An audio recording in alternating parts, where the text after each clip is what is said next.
అదేవిధంగా ఈ కార్యక్రమాన్ని ప్రత్యక్షంగా పరోక్షంగా ఎలక్ట్రానిక్ మీడియా ద్వారా తర్వాత సామాజిక మాధ్యమాల ద్వారా చూసేటువంటి 50 మంది తెలంగాణ ప్రజలందరికీ కూడా హృదయపూర్వకంగా నమస్కారం. ఒక ముఖ్యమైనటువంటి అంశాన్ని ఈరోజు మీ ముందు ఉంచేటువంటి ఒక ప్రయత్నం చేస్తూ ఉన్నాను. ఈ రాష్ట్రంలో ప్రజాపాలన పేరు మీద అధికారంలోకి వచ్చి ప్రజాకంటక పరిపాలన కొనసాగిస్తూ విచ్చలవిడి అవినీతికి పాల్పడుతూ ఒక దోపిడీ సామ్రాజ్యాన్ని ఇవాళ రాష్ట్ర ప్రభుత్వం నిర్లజ్జగా నిస్సిగ్గుగా ఈరోజు నిర్మిస్తుంది. గౌరవ ముఖ్యమంత్రి రేవంత్ రెడ్డి గారు నేను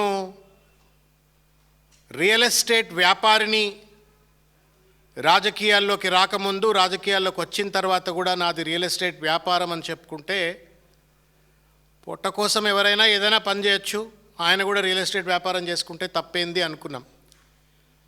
కానీ ముఖ్యమంత్రి కుర్చీలో కూర్చున్న తర్వాత కూడా మొత్తం పరిపాలనపై ఉండాల్సినటువంటి ఒక సోయి స్వార్థపూరితమైనటువంటి ఒక రియల్ ఎస్టేట్ దందాలకు ఇవాళ పాల్పడుతూ ప్రజలకు చెందాల్సినటువంటి ఆస్తులను కూడా రియల్ ఎస్టేట్ దందాలకు వినియోగిస్తూ ఇవాళ రాష్ట్రానికి తీవ్రమైనటువంటి ఒక రీతిలో అన్యాయాన్ని గురి చేస్తూ ఉన్నారు. శాశ్వతంగా ఇవాళ రేవంత్ రెడ్డి గారి ప్రభుత్వం శాపంగా మారింది. అటువంటి దుర్మార్గమైనటువంటి ఒక రియల్ ఎస్టేట్ దోపిడీ ఉదంతాలలో ఒకానొక ఉదంతం నేను ఈరోజు మీ దృష్టికి తీసుకొచ్చే ప్రయత్నం చేస్తాను. ప్రధానమంత్రి Ekta mall, PM unity mall or ప్రధానమంత్రి ఏక్తా మాల్. ఈ ఏక్తా మాల్ అని చెప్పని మనకు మల్కం చెరువు, మనం గచ్చిబౌలికి పోతుంటే మల్కం చెరువు అని చెప్పని ఒక చెరువు ఉంటుంది ఎడం వైపు, కుడివైపు దానికి ఎదురుగానే ఏక్తా మాల్ అని చెప్పని ఒక మాల్ నిర్మాణం కోసం అని చెప్పని అక్కడ 6 ఎకరాల 12 ఎకరాల భూమిని అక్కడ తవ్వకాలు గివకాలు జరుగుతున్నాయి. ఇప్పుడు అక్కడ ఆ భూమికి వెనక వైపు దుర్గం చెరువు, భూమికి ముందు వైపు మల్కం చెరువు, చుట్టన్నీ అద్భుతమైన పెలేషియస్ బిల్డింగ్స్, కూతవేటు దూరంలో T hub, T works, high and IT companies, పెద్ద పెద్ద బంగ్లాలు ఉన్నటువంటి ఒక అత్యంత విలువైనటువంటి ఒక ఖరీదైనటువంటి ఒక భూమి. ఇది ఫస్ట్ మనం అర్థం చేసుకోవాల్సింది. ఇక్కడ పెద్ద ఎత్తున అవినీతి జరుగుతూ ఉంది. కేంద్ర ప్రభుత్వం ఇచ్చినటువంటి 202 కోట్ల రూపాయల ధనాన్ని కూడా విచ్చలవిడిగా దుర్వినియోగపరుస్తూ ఏ లక్ష్యం కోసమైతే PM ఏక్తా మాల్ను కేంద్ర ప్రభుత్వం తలపెట్టిందో దానికి పూర్తిగా భిన్నంగా ఒక రియల్ ఎస్టేట్ దందాలకు పాల్పడుతున్నారు అని చెప్పని సాక్షాత్తు మా అధినాయకుడైనటువంటి గౌరవ కార్యనిర్వాహక అధ్యక్షులు శ్రీ KT రామారావు గారు 10/8/26 అంటే ఈ నెల 10వ తారీఖు నాడు గౌరవనీయులు union minister for finance Nirmala Sitharaman గారికి ఈ లేఖ రాసినారు. ఈ లేఖలో స్పష్టంగా KTR గారు చాలా అంశాలను ఈ ప్రభుత్వం దృష్టికి తీసుకొచ్చేటట్టు ఒక ప్రయత్నం చేసినారు. మీరు 202 కోట్ల రూపాయలతో ఏక్తా మాల్ను నిర్మించమంటే ఇక్కడ ప్రైవేట్ ఇన్వెస్టర్ టవర్స్ నిర్మిస్తూ ఉన్నారు. ప్రైవేట్ వాళ్లతో కుమ్మక్క అయిపోయి దీన్ని ఒక రియల్ ఎస్టేట్ దందాలకు ఈ ప్రభుత్వం పాల్పడతా ఉంది. లక్ష్యాన్ని నిర్వీర్యం చేయడమే కాకుండా వాళ్లకు కొమ్ము కాస్తున్నటువంటి వంశీరామ్ బిల్డర్స్, అపర్ణ బిల్డర్స్ అని చెప్పని వాళ్లకు మొత్తం ఈ భూమినంతా కూడా ప్రభుత్వ భూమిని ప్రైవేట్ వాళ్లకు దారాదత్తం చేస్తూ ఉన్నారు. మీరిచ్చిన 202 కోట్ల రూపాయలను కూడా విచ్చలవిడి దుర్వినియోగం చేయడమే కాకుండా అడ్డమైనటువంటి ఒక అగ్రిమెంట్లు ఈ ప్రైవేట్ కన్సార్టియం ఏదైతే వంశీరామ్ బిల్డర్స్ తర్వాత అపర్ణ బిల్డర్స్ ఉన్నారో వీళ్లకు బ్యాక్ టు బ్యాక్ ట్రాన్స్ఫర్ చేసేస్తూ ఉన్నారు, which is against the very disbursement rules అని చెప్పని వారు పెద్ద ఎత్తున ధ్వజమెత్తుతూ గత 2-3 సంవత్సరాలుగా తెలంగాణలో రేవంత్ రెడ్డి నేతృత్వంలో కొనసాగుతున్న కాంగ్రెస్ ప్రభుత్వం పీపీపీ మోడల్ పేరు మీద చేపడుతున్న అనేక ప్రాజెక్టులలో కూడా అవినీతులు జరుగుతూ ఉన్నాయి. దీనిపైన మొత్తం డిపిఆర్ పైన, ఫైనాన్షియల్ మోడల్ పైన, ల్యాండ్ వాల్యుయేషన్ పైన, టెండర్ డాక్యుమెంట్ల పైన మొత్తం పైన విచారణ జరపండి అని చెప్పని ఒక బాధ్యత కలిగినటువంటి ప్రతిపక్ష పార్టీకి సంబంధించిన కార్యనిర్వాహక అధ్యక్షుడిగా కేటీ రామారావు గారు ఈ లేఖ రాసినారు. ఈ లేఖ రాస్తే తదనంతరం వారి యొక్క ఆదేశాల మేరకే మళ్ళా 12వ తారీఖు నాడు, 10వ తారీఖు నాడు లేఖ రాసినారు. 12వ తారీఖు నాడు పెద్ద ఎత్తున బీఆర్ఎస్ పార్టీకి సంబంధించిన శ్రేణులు మేమంతా కూడా ఆ రోజు ఆ ధర్నా కార్యక్రమానికి వెళ్ళి అక్కడ ఆ స్థలంలో ఏం జరుగుతుంది అని చెప్పని సందర్శన పెట్టుకున్నాము. పోయి చూస్తే మొత్తం మీకు నాగసాకి, హిరోషిమా ప్రాంతాలలో ఆటం బాంబు వేస్తే ఎంతెంత లోతు గుంతలు ఏర్పడతాయి అట్లా గుంతలు కనబడుతున్నాయి. పెద్ద పెద్ద తోమేసినారు. డిపిఆర్ అప్రూవల్ లేదు, జిహెచ్ఎంసీ పర్మిషన్లు ఉన్నాయో లేవో దేవుని కెరక, మొత్తానికి మాత్రం ఖుదాయి ఓరాయే, తోమకాలు అవుతున్నాయి. సరే మేము పోయినాం, ఇదంతా అన్యాయం జరుగుతుంది, అక్రమం జరుగుతుందని చెప్పని 12వ తారీఖు నాడు పెద్ద ఎత్తున మేము మీ మీడియా ప్రతినిధుల సమక్షంలోనే వెళ్ళి ఆడ కొంత ప్రదర్శనలు, నిరసన తెలిపినాం. 12వ తారీఖు నాడు ఇది జరిగింది. 10 నాడు లేఖ, 12 నాడు ధర్నా. 19వ తారీఖు నాడు government of India has responded to the letter written by Shri K T Rama Rao garu. 10వ తారీఖు నాడు లేఖ రాస్తే 19వ తారీఖు నాడు మా ధర్నా తర్వాత కేంద్ర ప్రభుత్వం ministry of commerce and industry, department for promotion and industry and internal trade అని చెప్పని డిపిఐఐటి ఏదైతే సంస్థ ఈ ఏక్తామాల్ నిర్మాణం కోసం 202 కోట్ల రూపాయలు ఇచ్చిందో ఆ సంస్థ వాళ్ళు as a response to the letter return to Nirmala Sitharaman this letter has come.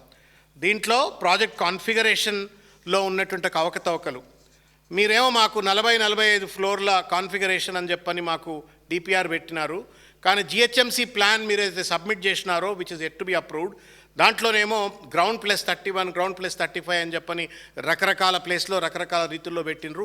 అసలు మీరు ఎన్ని ఫ్లోర్లు కడుతుండ్రా చెప్పుర్రా అని చెప్పని లేఖలో అడిగినారు. తర్వాత ఒక్కో చోట ఒక్కో ఫిగర్ చెప్పినారు. ప్రాజెక్ట్ కాస్ట్ ఒక దగ్గర 2,000 కోట్లు అంటున్నారు, ఒక దగ్గర 3,000 కోట్లు అంటున్నారు. వాట్ ఈజ్ యాక్చువల్ కాస్ట్ అని చెప్పని కూడా అడిగినారు.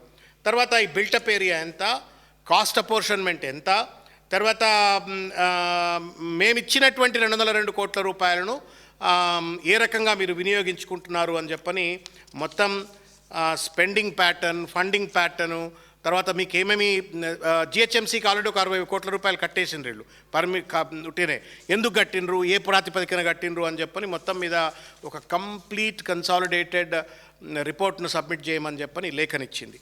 సరే, ఇది కేటీఆర్ గారు బీఆర్ఎస్ పార్టీ పెద్ద ఎత్తున ఈ అవినీతికి వ్యతిరేకంగా పోరాటం నిరంతరం చేసినట్టుగానే దీనికి కూడా చేసింది. ఈ సందర్భంగా బీజేపీకి సంబంధించినటువంటి ఒక నాయకులు గుడ్డిగుర్రం పళ్ళు దోమినట్టుగా ఒక మౌనవ్రతం పాటిస్తూ పరోక్షంగా రేవంత్ రెడ్డి యొక్క దోపిడికి మద్దతు తెలుపుతున్నటువంటి ఒక తరుణంలో బాధ్యత కలిగినటువంటి ప్రతిపక్షంగా కేటీ రామారావు గారు బీఆర్ఎస్ పార్టీ ధ్వజమెచ్చింది, లేఖ వచ్చింది, సంతోషం.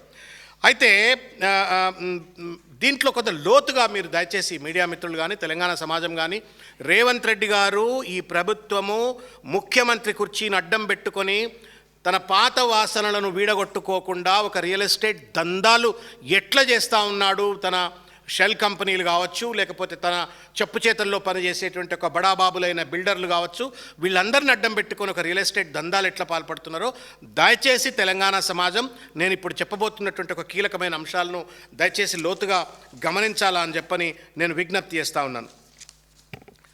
మిత్రులారా, ఇది ఒక 3 డిపిఆర్లు, 3 టెండర్లు, 7 మ్యానిపులేషన్లు, మొత్తానికి ఇదంతా కూడా ఒక గుండుగుత్త గఫ్లా. మొత్తం పిఎం ఏక్తామాల్ అనేది గుండుగుత్త గఫ్లా. ఎక్కడ నాకు బాధ అయింది అంటే భారతీయ జనతా పార్టీ వాళ్ళకి ఎంత ఆశ ఉందా అంటే రేపు పొద్దుగాలు వచ్చి ముఖ్యమంత్రి కుర్చీలో కూర్చోవాలని ఆశ ఉంది. సంతోషం ఉంటే సంతోషమే. మరి మీ రేవంత్ రెడ్డి మీకేమన్నా చుట్టమా, పక్కమా, లేకపోతే ఇంకేమన్నా సడ్డ కూడా ఇంకేదన్నా ఏంది మీకు? ఏ కారణం చేత మీరు నోరెప్పరు? మీ ప్రధానమంత్రి పేరు మీద ఒక ఏక్తామాల్ నిర్మిస్తుంటే ఆ ఏక్తామాల్లో అవకతవకలు జరుగుతుంటే మీరేమో ప్రేక్షక పాత్ర పోషిస్తున్నారంటే మీరు బానిసకు ఒక బానిస అని చెప్పని రేవంత్ రెడ్డికి బానిసగిరి చేస్తారేందా, మీరు మోడీకి బానిసగిరి చేయండి అని చెప్తూనే నేను కొన్ని విషయాలు తమ దృష్టికి తీసుకొచ్చేటువంటి ఒక ప్రయత్నం నేను చేస్తాను. ఇది నేను ఇంతకుముందు చెప్పినట్టుగా పిఎం ఏక్తా మాల్. ఈ పిఎం ఏక్తా మాల్ అనేటువంటిది కేంద్ర ప్రభుత్వం తీసుకొచ్చినటువంటి ఒక ప్రతిష్టాత్మకమైనటువంటి ఒక ప్రాజెక్ట్. ఇది special assistance to states for capital investment అని చెప్పని, శాస్కీ స్కీమ్ అని చెప్పని, దాని కింద ఒక 5,000 కోట్ల రూపాయలు ఏక్తా మాల్ కోసం దేశవ్యాప్తంగా కేటాయించి, దాంట్లో మన రాష్ట్రానికి 202 కోట్ల రూపాయలు మన రాష్ట్రానికి కేటాయించిన విషయాన్ని నేను ప్రజలకు తెలియజేస్తూ ఉన్నాను. ఈ యొక్క మాల్ ఉద్దేశం ఏంటి, ఎందుకు ఈ మాల్లు, ఇనార్బిట్ మాల్ ఉన్నది, సిటీ సెంట్రల్ మాల్ ఉన్నది, మళ్ళీ ఈ పిఎం ఏక్తా మాల్ ఏంది అని చెప్పని నేను కూడా మొదటి మాల్ అట్లే అనుకున్నా. దాన్ని కొంచెం లోతుగా చదివిన తర్వాత అర్థమైంది అంటే పిఎం ఏక్తా మాల్ బడాబాబుల మాల్ కాదు, ఇది పేదోళ్ల మాల్. ఇది ఈ రాష్ట్రంలో కానీ వివిధ రాష్ట్రాల్లో ఉన్నటువంటి ఒక చేతి వృత్తి కళాకారుల యొక్క ఉత్పత్తులను ప్రదర్శిస్తూ వాటిని అంతర్జాతీయంగా మార్కెటింగ్ చేసుకోవటం కోసం ఒకటే ఒక ప్లేస్లో మొత్తం ఆయా రాష్ట్రాలకు సంబంధించిన మొత్తం దేశంలో ఉన్నటువంటి ఉత్పత్తులన్నీ కూడా షోకేస్ చేస్తూ ఒక ఇంటర్నేషనల్ మార్కెటింగ్ టూరిస్ట్ హబ్గా తీర్చిదిద్దాలని చెప్పని we should appreciate Narendra Modi. ఒక మంచి కాన్సెప్ట్ ఇది. ఈ దేశంలో ఉన్నటువంటి, రాష్ట్రంలో ఉన్నటువంటి ఒక బీసీలు కానీ, ఎస్సీలు కానీ, ఎస్టీలు కానీ, ఎస్టీలు కానీ, చిన్న చిన్న కులాల వాళ్ళు, చిన్న చిన్న వృత్తి కళాకారులు వాళ్ళ ఉత్పత్తులు షోకేజ్ చేసుకోవాలి. పెంబర్తి కావాలంటే అడిగి పోవాలా, ఈడ బండి ఎక్కి మనము జనగాం దాటి పెంబర్తి పోతే తప్ప మనకి ఇత్తడి వృత్తులు కనబడవు. గద్వాల చీరలు కావాలంటే 200 కిలోమీటర్లు పోవాలా, లేకపోతే సిరిసిల్ల చీరలు కావాలంటే దాదాపు 150 కిలోమీటర్లు పోవాలా, నిర్మల్ పెయింట్లు కావాలా అంటే మనం దాదాపు 200 కిలోమీటర్లు పోవాలా. ఇన్ని ఉత్పత్తులను కూడా ఒకటే దగ్గర, ఒకటే మాల్లో కేంద్రీకృతం చేసి ఐటీ హబ్ చుట్టంతా చాలామంది విదేశీ వ్యాపారస్తులు వస్తారు, ఇన్వెస్టర్స్ వస్తారు, వాళ్ళంతా కూడా వచ్చినట్టయితే భారతదేశానికి సంబంధించినటువంటి ట్రెడిషనల్ వృత్తులన్నీ కూడా ఉత్పత్తులు కనబడతాయి అని చెప్పని వారు దాన్ని పెట్టినారు. దాన్ని మా భిక్షపతి గారు, వీరు మఠం భిక్షపతి గారు ఆందోళన నియోజకవర్గానికి సంబంధించిన సీనియర్ నాయకులు. వీరు బీఆర్ఎస్ ప్రభుత్వంలో Telangana state promotion of industry and Telangana state trade promotion కార్పొరేషన్కు వీరు చైర్మన్గా ఉన్నారు. తెలంగాణ స్టేట్ ట్రేడ్ ప్రమోషన్ కార్పొరేషన్కు వీరు చైర్మన్గా ఉన్నారు. ఈ స్టేట్ ట్రేడ్ ప్రమోషన్ కార్పొరేషన్ను నోడల్ ఏజెన్సీగా కేంద్ర ప్రభుత్వం, రాష్ట్ర ప్రభుత్వం గుర్తించి ఈ మొత్తం నిర్మాణాన్ని కూడా, ఏక్తా మాల్ను కూడా నిర్మించాలా అని చెప్పని రాష్ట్ర ప్రభుత్వం గుర్తిస్తే వీరి ప్రోద్బలము, తర్వాత వీరు కేటీఆర్ గారిని ఇద్దరు కలిసి చేసినటువంటి ఒక ప్రయత్నం వల్ల కేంద్ర ప్రభుత్వం నుండి 202 కోట్ల రూపాయలు రాష్ట్ర ప్రభుత్వానికి, ఇది 23/9/23 నాడు రాసిన లేఖ ఇది. ఆయన అప్పుడు special secretary for investment promotion was mister Vishnuvardhan Reddy. వాళ్ళు అప్పుడు రాసింది ఏందా అంటే, మేము 202 కోట్ల రూపాయలు మేము తీసుకుంటాము. కేంద్ర ప్రభుత్వం ఒక నియమ నిబంధన పెట్టింది, ప్రతి రాష్ట్రానికి మేము నిధులు ఇస్తాము, కానీ భూములు మాత్రం మీరు ఇవ్వాలా. ఆ నిధులు ఇచ్చిన దానికి కూడా మేము 50 ఏళ్ల రీపేమెంట్ లోన్, అది ఇంట్రెస్ట్ ఫ్రీ 50 ఇయర్ లోన్. రాష్ట్రం రీపేమెంట్ చేయాలా, కానీ 50 ఏళ్ళ తర్వాత చేయండి మీరు, ఇంట్రెస్ట్ ఫ్రీ అని చెప్పని ఆ లోన్ ఇచ్చి ప్రభుత్వమే భూమి ఇవ్వాలా అని చెప్పని నిబంధన పెడితే భిక్షపతి గారు వీళ్ళంతా కలిసి కష్టపడి ఆ భూమిని ఐడెంటిఫై చేసి 5 ఎకరాల 16 గుంటలు, 5 ఎకరాల 16 గుంటలు అప్పుడు లిట్ క్యాప్ అంటుండే, ఇప్పుడు లిప్కో అంటాం. ఆ లిప్కో వాళ్ళ భూమిని లీజ్ అగ్రిమెంట్ కింద తీసుకొని ఇక్కడ నిర్మాణం చేస్తాము అని చెప్పని వీళ్ళు మొత్తం, ఇది డిపిఆర్, ఇది లేఖన్న, ఇది detail project report which was submitted by KCR గారి ప్రభుత్వం, బీఆర్ఎస్ ప్రభుత్వం తయారు చేసిన డిపిఆర్, రాసిన లేఖ. ఈ లేఖలో ఉన్నది ఏంటయా అంటే మొత్తం 6 ఫ్లోర్లు, అంటే గ్రౌండ్లో 2 ఫ్లోర్లు, పైన 4 ఫ్లోర్లు, 2,12,842 స్క్వేర్ ఫీట్లు మాత్రమే మేము నిర్మాణం చేస్తాము అని చెప్పని మొత్తానికి డిపిఆర్ అన్న ఇదంతా అద్భుతమైన డిపిఆర్ తయారు చేసిండ్రు. ఈ డిపిఆర్ను మెచ్చి అప్రూవ్ చేసి 202 కోట్ల రూపాయల్లో భాగంగా ఒక 101 crores అడ్వాన్స్ కూడా రాష్ట్ర ప్రభుత్వానికి అదే కాలంలో వచ్చింది. అయితే దురదృష్టం, అధికారం కోల్పోయినాము. జరిగిన తర్వాత కోతి కొబ్బరి చిప్ప దొరికింది. రేవంత్ రెడ్డి గారికి అధికారం కొబ్బరి చిప్ప లెక్క దొరికింది. విచ్చలవిడి అధికారము, డూడు బసవన్న లెక్క నాటకాలు ఆడే అధికారులు ఇక ఇష్టం వచ్చినట్టుగా స్వార్థపరమైనట్టుగా రియల్ ఎస్టేట్ దందాలకు పాల్పడడం కోసం అన్నట్టుగా ఈ యొక్క పిఎం ఏక్తా మాల్ నేను చాలా బాధ కలిగించింది. నేను భిక్షపతి గారిని అన్నాను, నేను అరే ఎంత అద్భుతమైన పని చేసింది రబ్బా మీరు. ఎందుకంటే ఈ రాష్ట్రంలో ఉన్నటువంటి అనేక మంది పేద కళాకారులకు ఇప్పుడు ఆదిలాబాద్ డోక్రా మెటల్ క్రాఫ్ట్,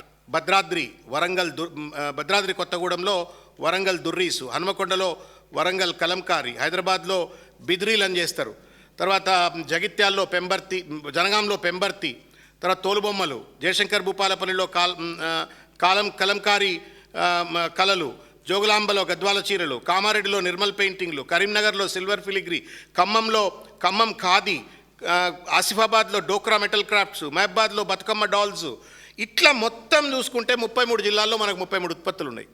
ఈ ఉత్పత్తులన్నిటికి కూడా ఒక్కొక్క జిల్లాకు ఒక స్టాల్ కేటాయిస్తూ, మళ్ళీ మనకు దేశంలో ఉన్నటువంటి ఒక అన్ని రాష్ట్రానికి కూడా ఒక్కొక్క స్టాల్ను కేటాయిస్తూ, అట్లాంటిది దేశంలో ఉన్న ఉత్పత్తులు తెలంగాణ ఉత్పత్తులు ఆ మాల్లో ఉండాలని చెప్పని. అంటే ఏమవుతుంది, రాష్ట్రంలో ఉన్న బీసీ కళాకారులు, ఎస్సీ కళాకారులు, ఎస్టీ కళాకారులు, పేద కళాకారులు, ట్రెడిషనల్గా వచ్చినటువంటి ఒక కళలన్నింటినీ కూడా వాళ్ళు ఇంటర్నేషనల్ ఒక కేంద్రంగా షోకేజ్ చేసుకున్నట్టయితే ఆ ఉత్పత్తులకు పేరు వస్తుంది, ప్రామాణికత వస్తుంది, తెలంగాణకు పేరు వస్తుంది, తెలంగాణకు సంపద కూడా వస్తుంది. కాబట్టి ఇంత అద్భుతమైన ఒక ప్రాజెక్టును వీళ్ళు కష్టపడి ఆ రోజు రూపకల్పన చేస్తే రేవంత్ రెడ్డి గారు అధికారంలోకి వచ్చిన తర్వాత దాన్ని ఏం చేసిండో నేను తమ దృష్టికి తీసుకెళ్లేటువంటి ఒక ప్రయత్నం చేస్తాను. మిత్రులారా, ప్రాజెక్టు ఇది 6 ఫ్లోర్ల కోసం ప్రాజెక్టును కేసీఆర్ గారు మొదలుపెట్టిండ్రు. 101 కోట్లు వచ్చేసినాయి. అధికారం వచ్చింది, కోతి కొబ్బరి చిప్ప దొరికింది, ఇక డ్రామా మొదలుపెట్టిండు. ఏం డ్రామా అంటే మీరు చూడండి, 6 ఫ్లోర్లను కాస్త 43 ఫ్లోర్లు అని చెప్పి మార్చిపడేసిండు. ఒక ఇంటర్నేషనల్ స్టాండర్డ్స్లో ఈ దేశంలో ఈ రాష్ట్రంలో 95% ఉన్నటువంటి ఒక బీసీ, ఎస్సీ, ఎస్టీ వర్గాలకు సంబంధించిన ఉత్పత్తి కళల కోసం ఒక యునీక్ మాల్ ఉండాలా అని చెప్పని కేంద్ర ప్రభుత్వం చెప్తే దానికి ఒప్పుకొని మా భిక్షపతి గారు, కేటీఆర్ గారు కష్టపడి దాన్ని నాకు స్థాయికి తీసుకొచ్చి ఒక రూపుదిద్దు చేసి కేంద్ర ప్రభుత్వంతో అప్రూవల్ పట్టుకొస్తే దానిపైన రియల్ ఎస్టేట్ దందాలు చేయాలా, పైసలు దొబ్బుకోవాలా అని చెప్పని ఇగో ఇదన్న డిపిఆర్. ఇది 43 ఫ్లోర్ల డిపిఆర్. దీన్ని లీజ్ అగ్రిమెంట్, ఇది మొదలు ఏమో 6 ఫ్లోర్లకే లీజ్ అగ్రిమెంటు 5.16 గుంటలు అని చెప్పని 5 ఎకరాల 16 గుంటలు అన్నారు. ఇక్కడికి వచ్చేటప్పటికి 43 ఫ్లోర్లు, లీజ్ అగ్రిమెంట్లో కూడా 5.16 అని. ఇది లీజ్. లిప్కో అని దీన్ని ఇక్కడ కూడా చెప్పవలసిన అవసరం ఉంది. లిప్కో ఈజ్ ఏ లిడ్ క్యాప్ అంటే ఏంది, చర్మ వృత్తి కళాకారుల యొక్క వృత్తులను కాపాడుతూ వాళ్ళని ఆర్థికంగా సమున్నతం చేయడం కోసం అని చెప్పి పెట్టినటువంటి ఒక ట్రెడిషనల్ సంస్థ. దానికి సంబంధించిన ఆస్తి అది. ఆ ఆస్తిని లీజ్గా తీసుకున్నప్పుడు వచ్చే ప్రాఫిట్స్లో కూడా వాళ్ళకు కూడా సమానమైన హక్కు ఉంటుందని చెప్పని లీజ్లో వీళ్ళు మాట్లాడినరు అంతకుముందు. దీని అగ్రిమెంట్ మాత్రం రేవంత్ రెడ్డి గారు ప్రభుత్వంలోకి వచ్చిన తర్వాత దీన్ని ఈ అగ్రిమెంట్ చేసుకున్నారు. బట్ 43 ఫ్లోర్లకు వచ్చింది కథ. 6 ఫ్లోర్లు పోయింది, 43 ఫ్లోర్లకు వచ్చింది. ఇది రేవంత్ రెడ్డి గారు చేసిండ్రు. దానికి సంబంధించినటువంటి ఒక టెండర్ 24లో అధికారంలోకి రాగానే కథలు మొదలుపెట్టిండు. ఎక్కడెక్కడ పైసలు దొబ్బనో అదే పని మొదలుపెట్టిండు. దానిలో భాగంగా ఈ టెండర్ ఇచ్చిండు. ఇది ఎగ్జిక్యూట్ కాలే, ఇది పక్కకు పెట్టేసిండ్రు. ఇది ఇట్లా జరిగిన తర్వాత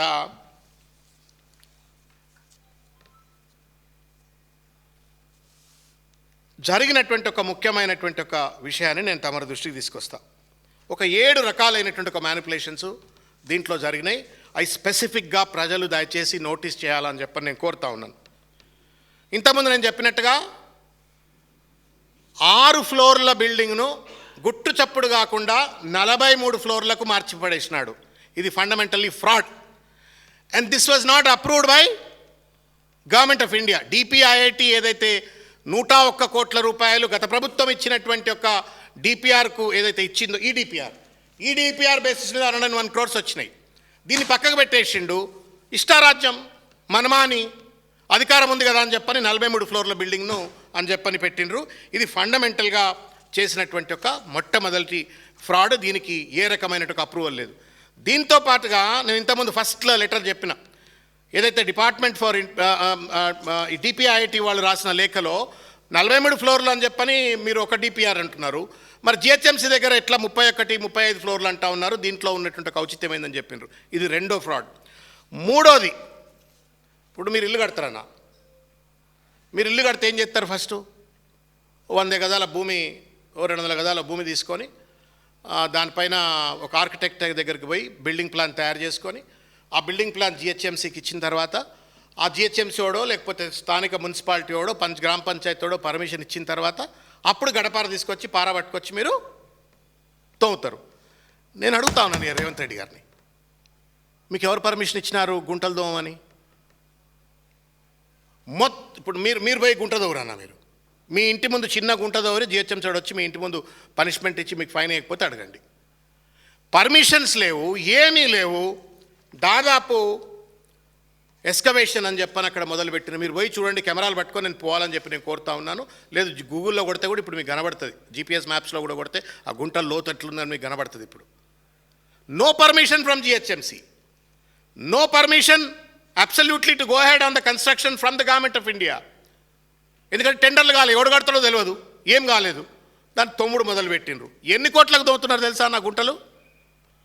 వాళ్ళు మొదలుపెట్టింది 7,78 7.78 crores కోసం అని చెప్పని టెండర్స్ పిలిచిండ్రు. ఇగో ఇది కథ. ఒరుసు నరసింహట వీని అడ్డం పెట్టుకొని పైసలు దొబ్బాలని చూస్తాను.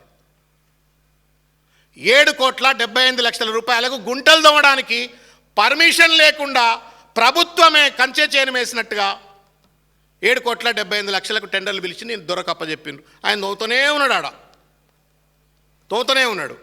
తొమ్మిన తర్వాత ఏంది అని అంటే ఇప్పుడు బేస్మెంట్లో లెక్క మారింది, లోతు పెరిగింది.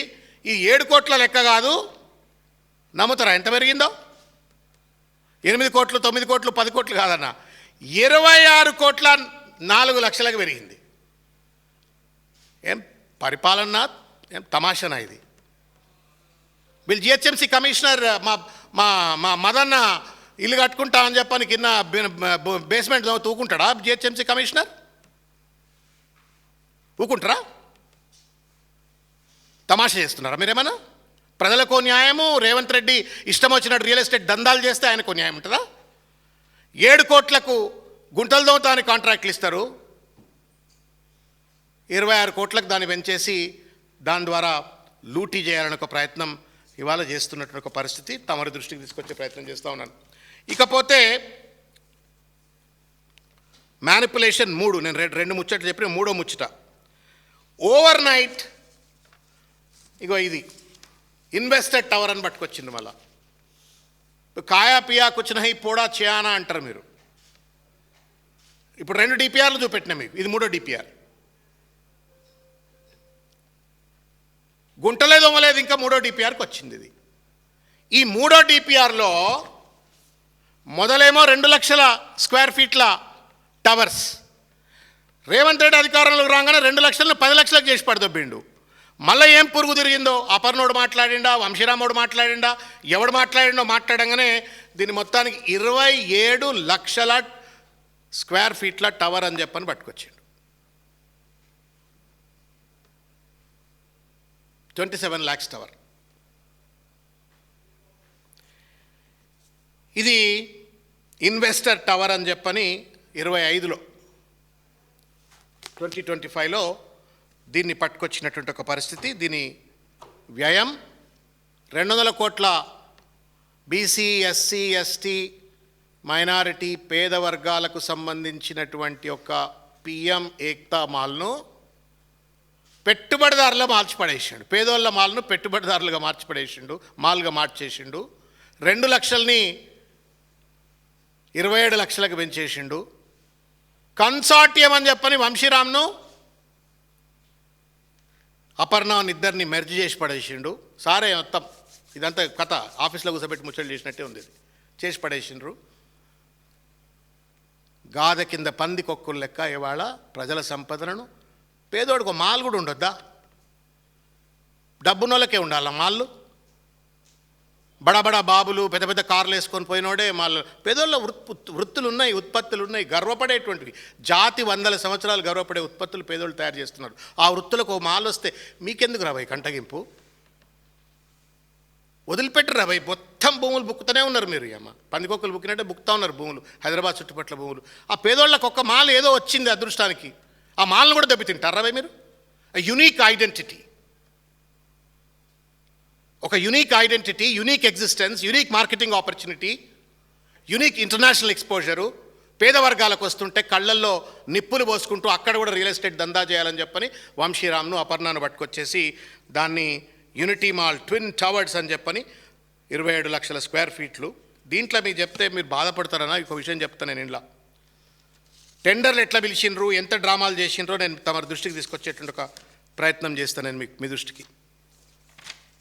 ఈ టెండర్స్ను 7 పార్టిసిపేట్ అయ్యారు. ఈ టెండర్లో వీళ్ళు టెండర్లు పిలిస్తే మాకున్న సూత్రప్రాయమైన సమాచారం ప్రకారంగా వంశీరామ్ బిల్డర్స్ మోహన్ అంటే ఆయన ఎవరో జనరల్ మేనేజరు పార్టిసిపేట్ అయ్యిండు. RMZ కన్స్ట్రక్షన్స్ హర్ష అటు ఎవరో, NJR కన్స్ట్రక్షన్స్ జనార్దన్ రావు అటు ఎవరో, వెంకట్ రెడ్డి KRC అటు ఎవరో, తర్వాత రాజేష్ తొలుజా జనరల్ మేనేజర్ బ్రిగేడ్ కన్స్ట్రక్షన్స్ అట, శ్రీనయ్య అట Shangrila constructions, Satish Babu NSL infrastructures అని చెప్పని ఈ 7 ప్రీబిడ్ కాన్ఫరెన్స్ అంటాం కదా. ఈ 27 లక్షల స్క్వేర్ ఫీట్లకు పెంపడంలో జరిగినటువంటి ఒక టెండర్కు ప్రీబిడ్ కాన్ఫరెన్స్ జరిగితే 7 అటెండ్ అయినరు. మరి 7 బెదిరించిండ్రో అదిరిచ్చిండ్రో, మరి వెనక నుంచి ఎవరెవరు ఫోన్ చేసిండ్రో, తుపాకులు పెట్టినరో, ఏం పెట్టినరో ఏమో తెలియదు. కానీ కేవలం 2 మాత్రమే, అది కూడా జాయింట్ కన్సార్టియంగా అపర్ణ బిల్డర్సు, మరి ప్రీబిడ్లో అపర్ణ బిల్డర్స్ అటెండ్ అయినట్టు కూడా కనబడతలే. ప్రీబిడ్లో అపర్ణ బిల్డర్స్ కాలే, ఏమంటారు కదా, రాజు తలుచుకుంటే దెబ్బలక్కువదు అని. రాజు తలుచుకున్నాడు అపర్ణ బిల్డర్స్ను కన్సార్టియంగా జాయింట్ డెవలప్మెంట్ అగ్రిమెంట్ కన్సార్టియం అని చెప్పని అందులో ఎంటర్ చేసుకున్నారు. तू इतना टुकड़ा खा मैं इतना टुकड़ा खातू అని చెప్పని, इसमें मेरे कितना टुकड़ा देव అని చెప్పని ఈ రేవంత్ రెడ్డి ప్రభుత్వ పెద్దలు మొత్తానికి వాళ్ళ ఇది టెండర్ మ్యానిపులేషన్స్ ఎట్లా జరిగినాయి అనటానికి ఇదొక ఎవిడెన్స్ అనేటువంటి ఒక విషయాన్ని తమ దృష్టికి తీసుకొచ్చే ప్రయత్నం చేస్తున్నా. ఇది టెండర్ మ్యానిపులేషన్స్. వాళ్ళు అంతర్గతంగా వాళ్ళు బయట ఇప్పటికి అడుగుతున్నాం మేము పోయి మా చైర్మన్ గారు ఉన్నారు కాబట్టి కొంత అటు ఇటు అడుక్కునే ప్రయత్నం చేస్తే వాళ్ళు ఇంటర్నల్గా రేవంత్ రెడ్డి గారికి ఇచ్చిన ప్రజెంటేషన్స్లో ఏం చెప్తా ఉన్నారు. Based on the evaluation the consortium comprising of Vamsiram builders developers private limited and Aparna infra housing private limited emerged as the highest bidder 9,18,000 square feet plus parking area against the minimum area of 9 lakh square feet plus parking and was declared to the select bidder. అయితే అన్న ఇది కేర్ఫుల్గా అయినాల్సిన ముచ్చటన్న. ఇది 27 లక్షల square ఫీట్ల టవర్లు, దాంట్లో ఎంగిలి మెతుకులు వేసినట్టుగా రాష్ట్ర ప్రభుత్వానికి ఈ బిల్డర్లు ఈ జాయింట్ కన్సార్టియం ఇస్తున్నటువంటి ఒక షేర్ ఎంత అంటే 9 lakh స్క్వేర్ ఫీట్. ఈ 9 lakh స్క్వేర్ ఫీట్ ఇనీషియల్ టెండర్లో వీళ్ళు పొందుపరిచినటువంటి ఒక ప్రామాణికత, బిల్డర్ ఎవడైనా సరే మాకు మినిమం 9 lakh ఇవ్వాలంటే ఆడేం చేసిండు, 9,18,000 అంటే 2 ఫ్లాట్లు ఎక్కువ వేసేసిండు.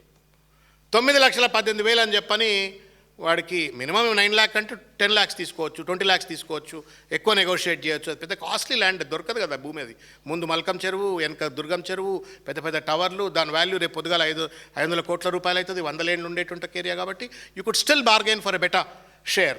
9 లక్షలకు 18,000 గజాలు అని చెప్పని అడిషనల్ స్క్వేర్ ఫీట్లను యాడ్ చేయగానే ఆయనకు టెండర్ ఇచ్చినట్టుగా కనబడుతుంది. ఎందుకు? దీంట్లో షేర్లు దొబ్బుతున్నది ప్రభుత్వ పెద్దలు. ఇది ఇన్వెస్టర్ టవర్కి సంబంధించినటువంటి ఇది. దీంట్లో 2-3 ఎట్లా పెట్టి ఇప్పుడు అత్తసొమ్ము అల్లుడు దానం చేస్తారంటారు కదా. ఒకటేమో 18,000 స్క్వేర్ ఫీట్లకే టెండర్ను పాస్ ఆన్ చేసి ఇచ్చేసినావు. రెండోది 202 కోట్ల రూపాయలు ఏదైతే కేంద్ర ప్రభుత్వం ఈ ఏక్తా మాల్ కట్టమని ఇచ్చింది కదా, అది నీకు బ్యాక్ టు బ్యాక్ కింద నీకే ఇచ్చేస్తా అని చెప్పని టెండర్ అగ్రిమెంట్లో రాసుకున్నారు అని చెప్పని వార్తలు వస్తున్నటువంటి పరిస్థితి. దాంతో పాటుగా రేపు పొద్దుగాల టీడీఆర్ రైట్స్, లేకపోతే ఎఫ్ఎస్ఐ నిర్మాణానికి సంబంధించిన ఎడిషనల్ అనుమతులు ఏమైనా వస్తే అవి నువ్వే తీసుకో. మాకైతే 9,18,000 ఇచ్చేసేయి, ఇంకా నువ్వు దొబ్బకతిని రాబాయి. 18 లక్షలు నువ్వు దానిపైన జిహెచ్ఎంసీని మేనేజ్ చేసుకో, రేవంత్ రెడ్డిని మేనేజ్ చేసుకో, మళ్ళీ 10 లక్షలు కట్టుకో, మొత్తం నువ్వే దొబ్బితినని చెప్పని టెండర్ అగ్రిమెంట్లో పొందుపరిచినట్టుగా వార్తలు వస్తున్నటువంటి ఒక పరిస్థితి. ఎవడు సొమ్మిది? నీ భూమి అయితే అట్లే చేస్తావా అన్న? రేవంత్ రెడ్డి సొంత భూమి అయితే అట్లే అగ్రిమెంట్ చేస్తాడా? ఆయన సొంత భూములు, ఆయన చుట్టాల భూములు అయితే అట్లే చేస్తాడా? ఎందుకు? పేదోళ్ళ ప్రభుత్వ భూమి, ప్రజల భూమి, తర్వాత పేదోళ్ళ మాలు. ఇది రేవంత్ రెడ్డి గారు చేస్తున్నటువంటి ఒక దుర్మార్గమైనటువంటి దోపిడి. ఇకపోతే లీజ్, నేను ఇంతకుముందు చెప్పినాను, land was taken from Lipco on 33 years of lease. 33 ఏళ్ల లీజ్ కోసమే మా భిక్షపతి అన్న సాక్ష్యం, మా బ్రదర్ సాక్ష్యం. 33 ఏళ్ల కోసం మాత్రమే లీజ్ తీసుకున్నారు. ఎక్స్టెన్సిబుల్ బై 33 years మోర్, అంటే 66 ఏళ్ల కోసం మాత్రమే లీజ్ లిప్కో ఇచ్చినట్టుగా వీళ్ళు అగ్రిమెంట్ చేసుకొచ్చిండ్రు. అంతే కదనే? అంతే. 66 ఏళ్లకు లీజు. రేవంత్ రెడ్డి గారు, వంశీరామ్ బిల్డర్లు, అపర్ణ బిల్డర్లు ఏం కమిషన్లు ఇస్తున్నారో, the land title has been transferred on freehold basis. చాలా నేరం జరుగుతుంది. నేను చాలా చిన్న విషయాలు మాట్లాడుకోవట్లే, మనం ఇదేదో మామూలు పొలిటికల్ ప్రెస్ కాన్ఫరెన్స్ కాదు ఇది. ప్రభుత్వము అధికారాన్ని అడ్డం పెట్టుకొని ఎట్లా విచ్చలవిడిగా దోపిడికి పాల్పడుతుందంటానికి ఇది ఒక పెద్ద నిదర్శనం. ఇది a land that was taken from Lipco on a lease basis on an agreement was later converted as a freehold transfer. ఎవడయ్యా జాగిరది? మనందరు జాగిరది. ఇష్టం వచ్చినట్టుగా నువ్వు వంశీరామ్కు, అపర్ణానికి ఎట్లా కట్టి పెడతావు? ఇంటర్న్ లిప్కోకి ఏమి ఇచ్చినావు? ఎవరిది లిప్కో? అది లిప్కో దళితులది. ఈ రాష్ట్రంలో ఉన్నటువంటి ఒక దళితులది. దళితుల అభ్యున్నతి కోసం ఒక లిప్కో ఏర్పరిచి వాళ్ళకు ఆస్తులు ఇస్తే, ఆ ఆస్తుల మీద ఒక ఏక్తా మాల నిర్మాణం చేసి దాని ద్వారా వచ్చే లాభాన్ని లిప్కోకి ఇవ్వాలా అని చెప్పని వాళ్ళు ఒక ఆశయంతో కేసీఆర్ గారు, కేటీఆర్ గారు, మా భిక్షపతి వీళ్ళంతా ఆలోచించి ఒక నిర్మాణాన్ని ముందుకు పట్టుకొస్తే, నువ్వు ఇవాళ వంశీరామ్ పాలు చేస్తావా? అపర్ణ వాడికి కట్టబెడతావా? How is it justifiable sir Revanth Reddy sir? Is this not breach of trust? ఇది నమ్మక ద్రోహం కాదా? ఏం రాజ్యాంగం మీద ప్రమాణం చేసి ఏం చేసినావు నువ్వు? ప్రజల యొక్క మాన ప్రాణాలను, ఆస్తులను, హక్కులను కాపాడుతా అని చెప్పని ప్రజల సంపదని వాళ్ళ ప్రైవేట్ వాళ్ళకి కట్టబెట్టడం న్యాయమా? ఇది 4వ తప్పు. 5వ తప్పు నేను మీ దృష్టికి తీసుకొచ్చే ప్రయత్నం చేస్తా. ఇగో ఈ లెటర్ అన్నది. 101 కోట్ల రూపాయలు వచ్చినాయి కదా. ఆ 101 కోట్ల రూపాయలను 27 కోట్ల రూపాయలు తొమ్మకానికి వరుసు నరసింహకి ఇచ్చిండు కదా. ఇంకో 60 కోట్ల రూపాయలు permission fee has been paid to GHMC. బడ జోక్. అమ్మ ఇది తమాషా అనిపిస్తుంది నాకైతే. ఎప్పుడు కడతావు అన్న పర్మిషన్ ఫీజు? ఏమన్నా మన బిల్డింగ్ పర్మిషన్ ఫీజు ఎప్పుడు కడతామే? పర్మిషన్ లెటర్ వచ్చినాక నానే? అంతేనా? రాకముందే కట్టేస్తామా? పర్మిషన్ లెటర్ ఇచ్చినాక. దేని మీద పర్మిషన్ లెటర్ రావాలి నీకు? నువ్వు డిజైన్ డాక్యుమెంట్ ఇచ్చి, ఆ డిజైన్ డాక్యుమెంట్ వాడు జిహెచ్ఎంసీ వాడు డీవియేషన్స్ లేవు, అన్నీ మంచిగానే ఉన్నాయని చెప్పని వాడు టౌన్ ప్లానింగ్ వాడు వాడో వీడో వచ్చి మొత్తం సర్టిఫై చేసి ట్రాఫిక్ డిపార్ట్మెంట్ బికాజ్ మాల్ అందరు సర్టిఫై చేసిన తర్వాత everybody is agreed and everything is right, so therefore is permitted to go on for the construction అన్న తర్వాత, అయ్యో నాకు పర్మిషన్ వచ్చింది కదా అని చెప్పని మనం పోయి డబ్బు కడతాం. 4 to 26 నాడు 60 crores of rupees have been paid to GHMC. Is this not misutilization? Is this not violation of the expenditure of the Government of India sanctioned grant? ఇది మ్యానిపులేషన్ కదా. మా కేటీఆర్ గారు పాపం ఈవీ ఫార్ములా రేస్ కోసం ఇక్కడ EV సెక్టర్ను promote చేయాలా అని చెప్పని ఒక అగ్రిమెంట్లో భాగంగా అందులోనోడు ఓడో జారకపోతే మొత్తమే రేస్ ఆడబోతుందో, ఈవీ సెక్టర్ ఎక్కడ నాశనం అవుతుందో, ఈడ కూడా ఈవీ బ్యాటరీలు కావాలా, ఈవీ కార్లు కావాలా, అవి కావాలని చెప్పని పాపం ఆయన from HMDA account, if it has been transferred to another account to protect the agreement, ఇక్కడ అగ్రిమెంట్ లేదు, అగ్రిమెంట్ లేదు. అల్లుడా మన జిహెచ్ఎంసీ రేవంత్ రెడ్డి గారికి ఎట్లా ఇస్తావు నువ్వు? ఎవడి పైసలు ఇవి? కేంద్ర ప్రభుత్వం నీకు మాల్ కన్స్ట్రక్షన్ కోసం ఇచ్చింది. మాల్ ఎవరు కడుతున్నాడు? ఇప్పుడు ఎవరు కడుతున్నా మాల్? వంశీరామ్ బిల్డర్స్ అపర్ణోడు కడుతుండు. ఈ పర్మిషన్ ఫీజు ఎవడు కట్టాలా? ఎవడు కట్టాలన్నా? భయపడకురే, ఎవరు కట్టాలా? వంశీరామ్ కట్టాలా కదానా? వంశీరామ్ కట్టడానికి స్టేట్ ట్రేడ్ ప్రమోషన్ కార్పొరేషన్ ఎట్లా కడుతుంది 60 లక్షల రూపాయలు? 60 కోట్లు, 27 కోట్లు తొమకానికి state trading promotion state promotion corporation ఎట్లా ఖర్చు పెడుతుంది? ఏం తమాషిది?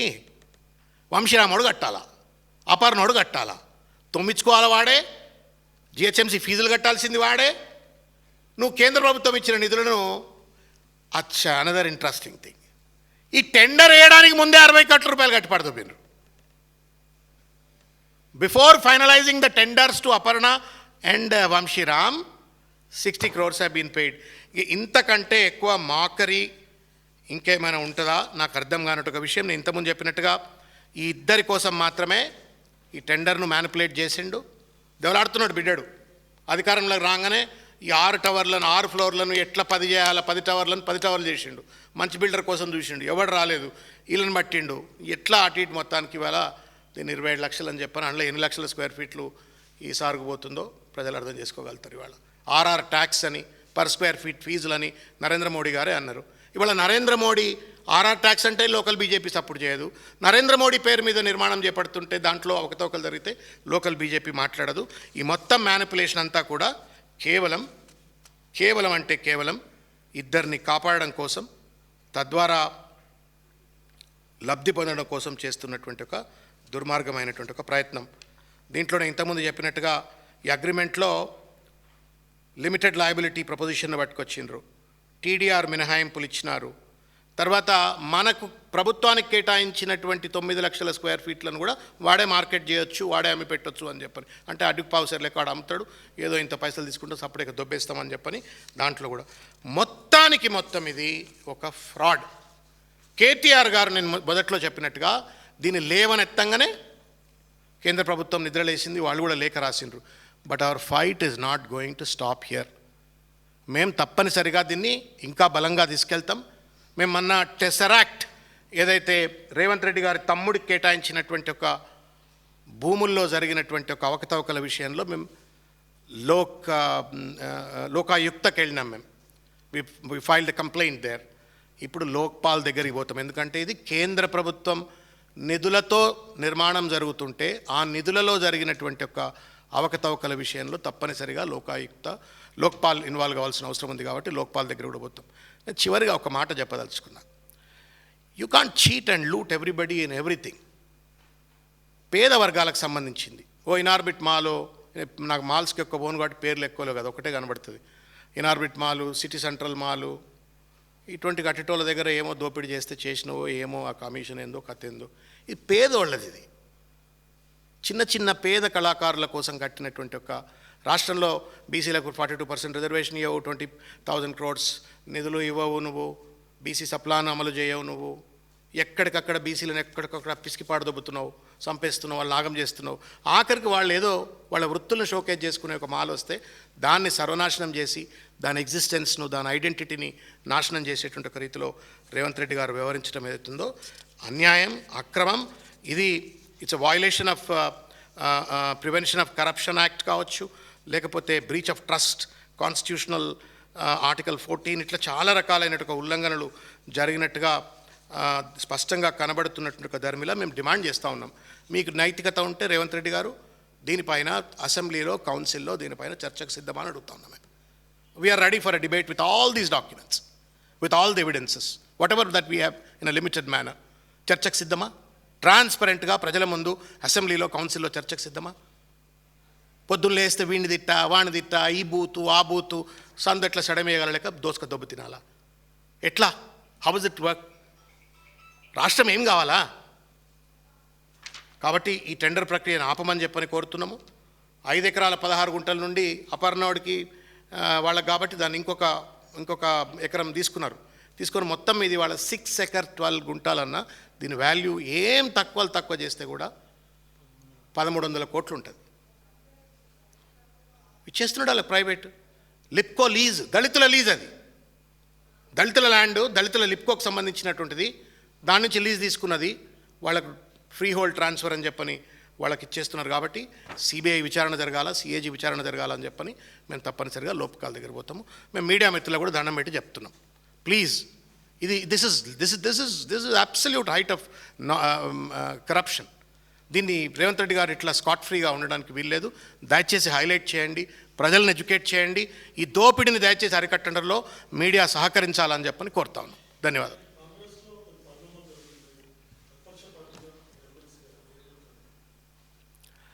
అన్న, ఇప్పుడు ఏమంటారు కదా, దురద నోరు కొంతమందికి, దురదతోటి ఏదేదో మాట్లాడతారు. ఆ దురద వాళ్ళకి తట్టుకుంటప్పటికీ ఇప్పుడు క్రమశిక్షణ చర్యలు అంటున్నారు. నీకు ఎవడిచ్చినాడు రైటు? పోయి ఈ ఎమ్మెల్యేకి టికెట్ ఇస్తా, ఆ ఎమ్మెల్యేకి టికెట్ ఇస్తా అని చెప్పని వాళ్ళు మాట్లాడుతున్నారు. Who's this person started this? ఆ అమ్మాయి ఏదో సుష్మిత అనుకుంటా కదా, అమ్మాయి పేరు సుష్మితా పటేల్. ఆ అమ్మాయి ఏదో మాట్లాడింది అని ఏదో రభస జరుగుతుంది. అది పార్టీ రాజ్యాంగానికి విరుద్ధమే కావచ్చు, పార్టీ రాజ్యాంగానికి, పార్టీ అంతర్గత క్రమశిక్షణలకు విరుద్ధం కావచ్చు. అంటే విచ్చలవిడి భూదందాలు చేసి, దోపిడీలు చేసి, అడమైన మ్యానిపులేషన్ చేసి ల్యాండ్ దొబ్బిపోతే రాజ్యాంగాలు లేవా? అది పార్టీ రాజ్యాంగానికి ఇంత శిక్ష ఉంటే కొండలరెడ్డి గారో లేకపోతే ఇంకా మిగతా వాళ్ళు ఇట్లా భూములు దోపిడీ చేస్తున్నారని చెప్పని వార్తలు వస్తున్నాయి. మరి ముఖ్యమంత్రి గారు సమాధానం చెప్పడా? ఎందుకు నోరు మూసుకొని కూర్చుంటాడు, నోరిప్పాడు? కాబట్టి ఇది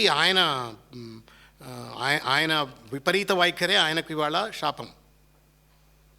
నోటి దురుసు, నోటి దురద, ఆ వైఖరే ఆయనకి ఇవాళ శాపం. దెర్ ఇస్ కాంగ్రెస్లో మీ అందరు కూడా తెలుసు కదా, దానికి ఒక కమిటీ ఉంటుంది, ఎలక్షన్ కమిటీ అని ఉంటుంది. డిస్ట్రిక్ట్ ప్రెసిడెంట్ అప్రూవ్ చేయాలి ఫస్ట్ నీ అప్లికేషన్, రికమెండ్ చేయాలా. డీసీసీ అప్రూవ్ చేసిన తర్వాత అది ఎలక్షన్ పీసీసీలో కమిటీ ఉంటుంది, అక్కడి నుండి కేంద్రానికి పోవాలా. కేంద్రంలో ఒక్కొక్క ఫైల్ని పట్టుకొని ఇటు చదువుతారు, చూస్తారు రకరకాల ఈక్వేషన్. నువ్వే పోయి ఈయనకు ఎమ్మెల్యే, ఆయనకు ఎమ్మెల్యే అంటాడు. మా వాళ్ళు మాట్లాడతలేరు, ఏది పడితే అది మాట్లాడుతున్నాడు. అనిల్ను, ఈ పిల్లగాన్ని పంపినా నేను, అనిల్ యాదవ్ని పట్టుకొని ఏమంటున్నాడు, ఈ పిల్లగాన్ని నేను రాజ్యసభ పంపినా అని చెప్పారంటున్నాడు. పిల్లగాడైతాడు రాజ్యసభ పోయినాడు. అనిల్ యాదవ్ అనేట ఆయన youth Congress elected president, not once twice. He has been there in the party right from his father's days, he's been a senior worker. మా శంకర్ గారిని పట్టుకొని ఏదో కులాన్ని పట్టుకొని కుల పైనకి ఇచ్చినా అంటాడు, చేపలు పడితే ఆయనకి ఇది ఇచ్చినా అంటాడు. అమ్మా సాకల ఆయనకి ఇచ్చినా, లేకపోతే మంగళ ఆయనకి ఇచ్చినా, చేపలు పడితే ఆయనకి ఇచ్చిన, ఏం లేదు భాష. When you talk loose then you will also get a loose response. ఇలా బ్యూటిఫుల్ ఆర్టికల్ వచ్చింది ఇండియన్ ఎక్స్ప్రెస్లో, చూడమని చెప్తున్నాను నేను అందరికీ. ఇండియన్ ఎక్స్ప్రెస్లో ఒక ఆర్టికల్ వచ్చింది, the language of Revanth Reddy is completely against that of Rahul Gandhi అని. మైనార్టీల విషయంలో లేకపోతే మిగతా వాళ్ళ విషయంలో ఆయన మాట్లాడుతున్న భాష తీరు, ఇది రాహుల్ గాంధీకి పూర్తి వ్యతిరేకం అని చెప్పని. ఈ కర్మ ఏంటంటే దేశం అంతా కోడే కూస్తున్నది, రాహుల్ గాంధీ నోరెప్పుతలేడు. అది పట్టుకొని అలా ఆయన ఇష్టం వచ్చినట్టుగా మాట్లాడుతున్నాడు. If Sushmita spoke is wrong, Revanth Reddy spoke also is wrong. Democracy అండి ఇది. నేను చేసిన కేసీఆర్ ఎప్పుడని చెప్పుకున్నా అన్న, మస్తునాచార్ని ఫస్ట్ స్పీకర్ చేసిన, స్వామిగౌడ్ని ఫస్ట్ స్పీకర్ చేసిన, బడుగులింగ యాదవ్ని రాజ్యసభ సభ్యుడు చేసిన అన్నాడు. ఆ నోట్లకెళ్ళి ఎప్పుడన్నా పాపం కేసీఆర్ గారి నోటి నుంచి ఎప్పుడన్నా నేను పలానోని చేసిన నోటి నుంచి అన్నాడా? దళిత బిడ్డ అయినటువంటి ఒక సుమన్ను విద్యార్థి నాయకుడిని నేను ఎంపీ చేసిన చెప్పిండా? గ్యాదర్ కిషోర్ను ఎమ్మెల్యే చేసిన చెప్పిండా? They happen because they deserve. And democracy నువ్వు ఇవ్వచ్చు, వేం నరేందర్ రెడ్డి గారికి ఇచ్చుకున్నా అని చెప్పుకోవచ్చు, ఎందుకంటే నువ్వు అట్ట లేకపోతే రాదు. కానీ వాళ్ళంతా పాపం మన శ్రీహరి కానీ, శంకర్ కానీ, అనిల్ యాదవ్ కానీ, ఇంకా చాలామంది పేర్లు చెప్పినాయి, వాళ్ళంతా కూడా పాపం పార్టీ కష్టపడ్డోళ్ళు కదా. కాబట్టి నోటి దురద ఆయన బంద్ చేసుకుంటే పార్టీ బాగుంటుంది, ప్రభుత్వం బాగుంటుంది. Thank you.